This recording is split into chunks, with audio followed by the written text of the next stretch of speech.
गिद्धों को सौंप दिया जाएगा रतन टाटा का पार्थिव शरीर।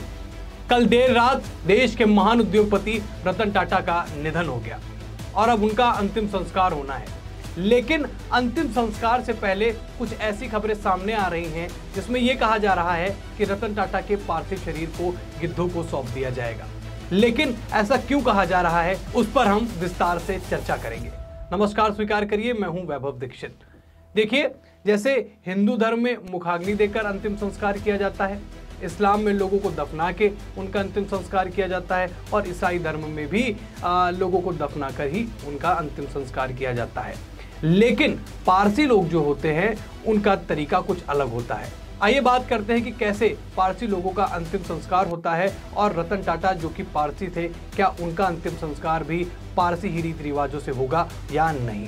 हमारे देश में कई धर्म हैं और हर संप्रदाय में जन्म से लेकर मृत्यु तक अलग अलग तरह के रीति रिवाज और परंपराएं हैं। सभी धर्मों के अंतिम संस्कार का तरीका भी अलग देखने को मिलता है। आइए आपको बताते हैं पारसी धर्म में मृत्यु के बाद किए जाने वाले अनोखे अंतिम संस्कार के बारे में। पारसी धर्म में मृत्यु होने के बाद उनके अंतिम संस्कार करने का तरीका भी दूसरे धर्मों से अलग होता है। पारसी समुदाय में जब किसी की मौत होती है तो उसके शव को टावर ऑफ साइलेंस यानी कि दखमा ले जाया जाता है। पारसी धर्म में माना जाता है कि मृत शरीर अशुद्ध होता है। पारसी धर्म में पृथ्वी, जल और अग्नि को बहुत पवित्र माना गया है, इसलिए शवों को जलाना या दफनाना धार्मिक नजरिए से पूरी तरह गलत बताया गया है। पर्यावरण को लेकर सजग पारसियों का मानना है कि मृत शरीर को जलाने से अग्नि तत्व अपवित्र हो जाता है और पारसी शवों को इसलिए नहीं दफनाते क्योंकि इससे धरती प्रदूषित होती है। पारसी शवों को नदी में बहाकर भी अंतिम संस्कार नहीं कर सकते क्योंकि इससे जल प्रदूषित होता है। पार्थिव शरीर को टावर ऑफ साइलेंस में शव को ऊपर खुले में रख दिया जाता है और प्रार्थना शुरू की जाती है।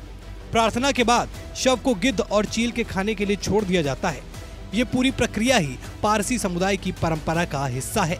देश के महान उद्योगपति रतन टाटा भी पारसी थे, लेकिन रतन टाटा के पार्थिव शरीर को वर्ली स्थित इलेक्ट्रिक अग्निदाह के लिए ले जाया जाएगा, जहां उनका इलेक्ट्रिक प्रक्रिया के माध्यम से अंतिम संस्कार पूरा होगा। जैसा कि रिपोर्ट में बताया गया कि रतन टाटा भले ही पारसी थे, लेकिन पारसी रीति रिवाजों से उनका अंतिम संस्कार नहीं होगा। उनका अंतिम संस्कार साधारणतः होगा जैसे हिंदू धर्म में लोगों का अंतिम संस्कार किया जाता है।